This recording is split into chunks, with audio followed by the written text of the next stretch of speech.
Oke, Assalamualaikum warahmatullahi wabarakatuh. Perkenalkan, nama saya Muhammad Ivan Firmansyah, perwakilan dari kelompok 4 dengan proyek kami yang berjudul Penerapan Teknologi Internet of Things atau IoT dalam pengelolaan air bersih di Indonesia.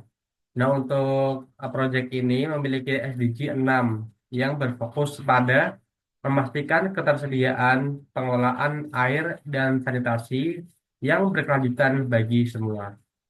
Lanjut,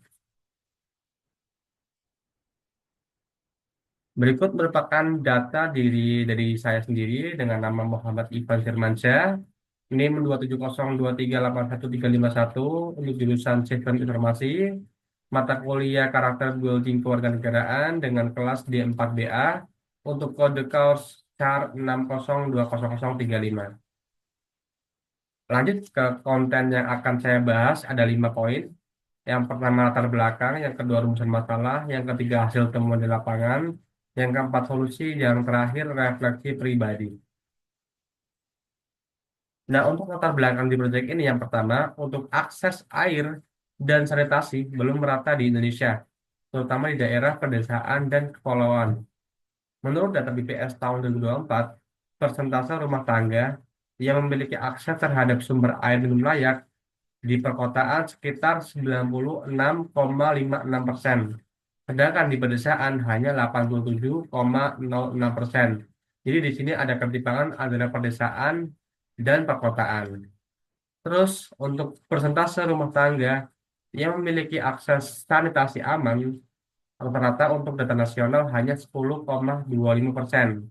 Untuk perkotaan sekitar 14%, untuk pedesaan sekitar 4%.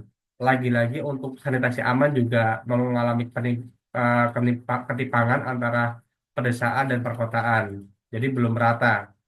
Nah, dari latar belakang tersebut, kita memiliki solusi yang pertama, perlu berbenah penyedia sanitasi layak dan sumber air bersih, khususnya di daerah pedesaan. Yang kedua, perlunya penerapan teknologi Internet of Things dalam pengelolaan air bersih di pedesaan. Lanjut.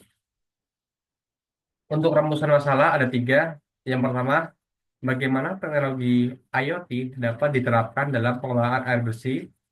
Yang kedua, apa saja sih manfaat yang diperoleh dari penerapan teknologi IoT dalam pengelolaan air bersih. Yang ketiga, tantangan apa saja dan kendala dalam penerapan teknologi IoT pada sistem distribusi air bersih. Lanjut, untuk hasil temuan dari kelompok kami, terutama dari saya pribadi, masalah utama yang pertama, ketersediaan air bersih dan sanitasi layak masih jadi tantangan besar di Indonesia, terutama di pedesaan dan di daerah yang sulit terjangkau. Yang kedua, banyak masyarakat sulit mengakses air bersih secara mudah dan cepat. Yang ketiga, kebocoran dan pemborosan air tidak dapat terdeteksi.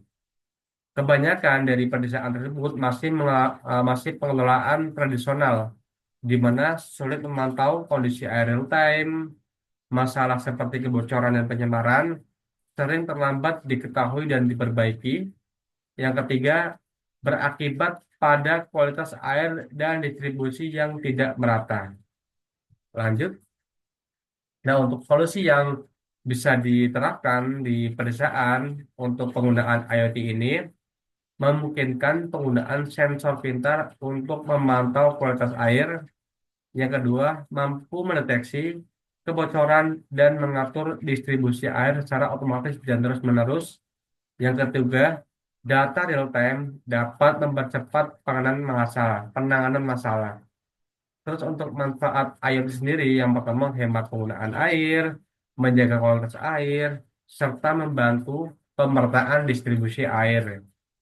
Nah, untuk tantangan dalam penerapan IoT ini, yang pertama ada jaringan internet yang belum merata, yang kedua biaya pemasangan yang cukup tinggi, yang ketiga kebutuhan tenaga ahli yang perlu memahami teknologi IoT.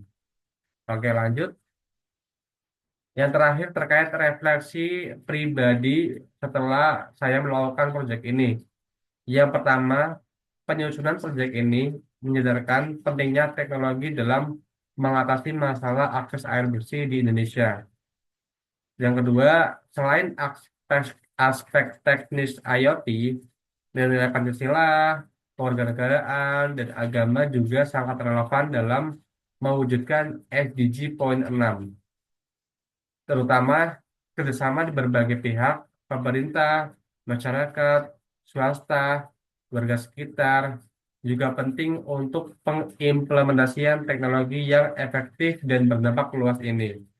Yang ketiga, menumbuhkan kesadaran akan tanggung jawab sebagai warga negara dalam memberikan solusi masalah sosial.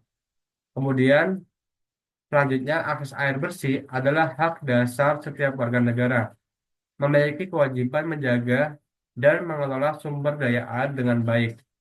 Yang terakhir, nilai-nilai agama juga mengingatkan pentingnya menjaga kelestarian sumber air dan lingkungan hidup bagi warga sekitar. Ya, mungkin itu saja yang bisa saya sampaikan. Terima kasih. Kalau itu ada kata-kata yang kurang berkenan atau ada kesalahan, mohon dimaafkan. Wassalamualaikum warahmatullahi wabarakatuh.